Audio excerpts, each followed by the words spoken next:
Hi, ഇന്ന് ദിവാലി സ്പെഷ്യലായിട്ടുള്ള ഒരു dry fruit ലഡുവിൻ്റെ റെസിപ്പിയാണ്. No sugar no jaggery. ആദ്യം തന്നെ കുറച്ച് ഡ്രൈ ഫിഗ്സ് അല്ലെങ്കിൽ അഞ്ചീർ എന്ന് പറയും, അല്ലെങ്കിൽ നമ്മുടെ നാട്ടിലൊക്കെ ഇതിന് അത്തിപ്പഴം എന്നൊക്കെ പറയും.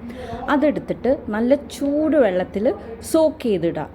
ഒരു മിനിമം 1 അവറെങ്കിലും സോക്ക് ചെയ്തിടണം. അതിങ്ങനെ പൊന്തി നല്ല പഞ്ഞി പോലെ വരും. അത്രയും വരെ നമ്മളിതിനെ എന്തായാലും സോക്ക് ചെയ്ത് വെക്കണം. ഇനി ഇത് സോക്കാവുന്ന സമയത്ത് കുറച്ച് കാഷ്യൂ, ബദാം, പിസ്ത എടുത്തിട്ട് ഒന്ന് ഡ്രൈ റോസ്റ്റ് ചെയ്യാം. ഒരു 2 to 3 മിനിറ്റ്സോളം മതി. ലോ ഫ്ലെയിമിലിട്ടിട്ട് വേണം റോസ്റ്റ് ചെയ്യാനായിട്ട്. കാഷ്യൂ ഒരു ഇത്തിരി ബ്രൗണിഷ് ആയിട്ട് കാണും. അപ്പോൾ എടുത്ത് മാറ്റി വയ്ക്കാം. ഒന്ന് ചൂടാറുമ്പോൾ മിക്സിയിലിട്ടിട്ട് നന്നായിട്ടൊന്ന് ഗ്രൈൻഡ് ചെയ്തെടുക്കുക. പൗഡർ രൂപത്തിൽ വേണം നമുക്ക് കിട്ടാനായിട്ട്. പേസ്റ്റ് ആക്കരുത്. പേസ്റ്റ് ആയി കഴിഞ്ഞാൽ ഈ നട്ട്സിലെ ഓയിൽ ഇറങ്ങും. അത് വേണ്ട. പൗഡർ ഇതുപോലെ ഫൈൻ പൗഡർ ആയിരിക്കണം. അത് കഴിഞ്ഞിട്ട് കുറച്ച് ഡേറ്റ്സ് എടുക്കുക. ഞാനിവിടെ ലൈൻഡ് ഡേറ്റ്സ് ആണ് എടുത്തിരിക്കുന്നത്. കുറച്ച് സോഫ്റ്റ് ഡേറ്റ്സ് ആയിരിക്കണം കേട്ടോ. ഹാർഡായിട്ടുള്ളത് പാടില്ല. അതെടുത്തിട്ട് അതിൻ്റെ കുരുവൊക്കെ കളഞ്ഞിട്ട് നമ്മൾ സോക്ക് ചെയ്ത് വെച്ചിട്ടുള്ള ഫിഗ് ഉണ്ടല്ലോ, അതിൻ്റെ കൂടെ ഇട്ടിട്ട് മിക്സിയിൽ നന്നായിട്ട് നല്ല ഫൈൻ പേസ്റ്റായിട്ട് അരച്ചെടുക്കുക.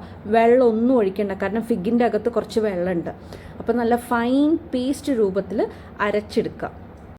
ഈ കൺസിസ്റ്റൻസി വേണം അരച്ച് കഴിയുമ്പോൾ നമുക്ക്. ഒരു നോൺ സ്റ്റിക്ക് പാൻ എടുത്തിട്ട് അതിലേക്ക് കുറച്ച് ഗീ ഇട്ടിട്ട് ഒന്ന് സ്പ്രെഡ് ചെയ്ത് കൊടുക്കുക ആ പാനിൽ. അത് കഴിഞ്ഞിട്ട് നമ്മുടെ അരച്ച് വെച്ചിട്ടുള്ള ഫൈൻ പേസ്റ്റ് ആയിട്ടുള്ള ഫിഗ് ആൻഡ് ഡേറ്റ് മിക്സ്ചർ ഉണ്ടല്ലോ, ആ പേസ്റ്റ് അതൊന്ന് ഇതിലേക്ക് ഇട്ടിട്ട് ഒന്ന് ഇളക്കി കൊടുക്കുക. പിന്നെ ഈ റെസിപ്പിയുടെ പ്രത്യേകത എന്താണെന്ന് വെച്ചിട്ടുണ്ടെങ്കിൽ ഇതിൽ നമ്മൾ പഞ്ചസാരയോ ശർക്കരയോ, നോ ഷുഗർ നോ ജാഗ്രി, നമ്മളൊന്നും ഇടുന്നില്ല. ഡേറ്റ്സ് ആൻഡ് ഫിഗ്സ് ഈ രണ്ടെണ്ണത്തിൻ്റെ മധുരമാണ് ഇതിൽ യൂസ് ആവുന്നത്. നമ്മൾ വേറെ ഒരു ഷുഗറോ ഒന്നും ഇതിൽ ആഡ് ചെയ്യുന്നില്ല. ഇനി ഇത് നന്നായിട്ട് ഇളക്കി കൊടുക്കുക. ആ ഗീ മൊത്തം ഈ പേസ്റ്റിൽ അബ്സോർബ് ആവുന്നത് വരെ നന്നായിട്ടൊന്ന് ഇളക്കി കൊടുക്കുക. അതൊരു 1-2 മിനിറ്റ് വരെ പിടിക്കും.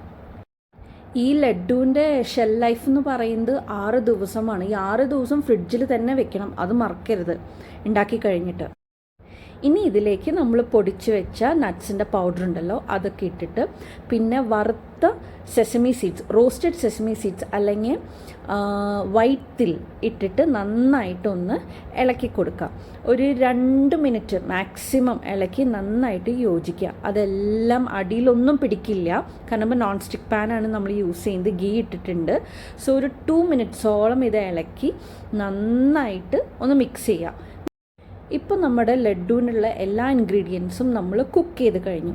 ഇനി ഇത് ചൂടാറാനായിട്ട് ഒന്നെങ്കിൽ ഒരു ബട്ടർ പേപ്പറിലേക്കോ അല്ലെങ്കിൽ ഒരു ചെറിയ സ്റ്റീൽ പ്ലേറ്റോ അതിലേക്ക് കുറച്ച് ഗീ പരട്ടിയിട്ട് ഇതൊന്ന് മാറ്റി വയ്ക്കുക. മാറ്റി വെച്ചിട്ട് ഒന്ന് സ്പ്രെഡ് ചെയ്ത് കൊടുക്കുക. ഒന്ന് ചൂടാറണം, കാരണം എന്തായാലും നമുക്ക് ബോൾസ് ആക്കണമല്ലോ. അപ്പോൾ അധികം ചൂടായാൽ കൈപ്പൊള്ളും. അപ്പോൾ ചൂട് ശരിക്കും മാറുന്നത് വരെ ഇതിനെ നന്നായിട്ട് പരത്തി സ്പ്രെഡ് ചെയ്ത് കൊടുക്കുക. ഒരു 10 മിനിറ്റ് മതി. 10 മിനിറ്റ് കഴിയുമ്പോൾ അത് ചൂടാറും. അത് കഴിഞ്ഞിട്ട് കയ്യിലേക്ക് കുറച്ച് ഗീ പരട്ടിയിട്ട് ചെറിയ ചെറിയ ഉരുളകൾ. ഇപ്പോൾ ഇതിൽ നിന്ന് എനിക്ക് കിട്ടിയത് 12 ലഡുവാണ്. 12 ലഡു എന്ന് പറയുമ്പോൾ ഓരോ ലഡുവും 28 ഗ്രാം ഉണ്ട്. ഓക്കെ, അപ്പോൾ ഞാനിപ്പോൾ മെഷർമെൻറ്റും കൂടിയിട്ടാണ് പറയുന്നത്. റെസിപ്പി ഫുള്ളായിട്ട് ഡിസ്ക്രിപ്ഷൻ ബോക്സിൽ ഞാൻ ഇടുന്നുണ്ട്. സോ ഇതിപ്പോൾ നിങ്ങൾക്ക് ഇനി വിൽക്കാനോ അല്ലെങ്കിൽ സെയിൽ ചെയ്യാനോ ആണെങ്കിൽ ഞാനിപ്പോൾ ഇത് പറയാണ്. ഓരോ ലഡും 28 ഗ്രാംസ് ആണ്. എന്നിട്ട് അവസാനം കുറച്ച് ഗാർണിഷിങ്ങിന് പിസ്ത അല്ലെങ്കിൽ ബദാം വെച്ചിട്ട് നമുക്കിതിനൊന്ന് ഗാർണിഷ് ചെയ്തിട്ട് എടുക്കാം. ഇതിൻ്റെ കൂടെ കുറച്ച് സിൽവർ ലീവ്സോ ഗോൾഡൻ ലീവ്സോ ഒക്കെ നമുക്ക് ആഡ് ചെയ്യാം കേട്ടോ. അപ്പോൾ ഈ റെസിപ്പി സൂപ്പറല്ലേ? അപ്പോൾ എല്ലാവരും ഈ ദീപാവലിക്ക് ഈ റെസിപ്പി എന്തായാലും ട്രൈ ചെയ്യണം. Okay, so happy Deepavali to all. Thank U.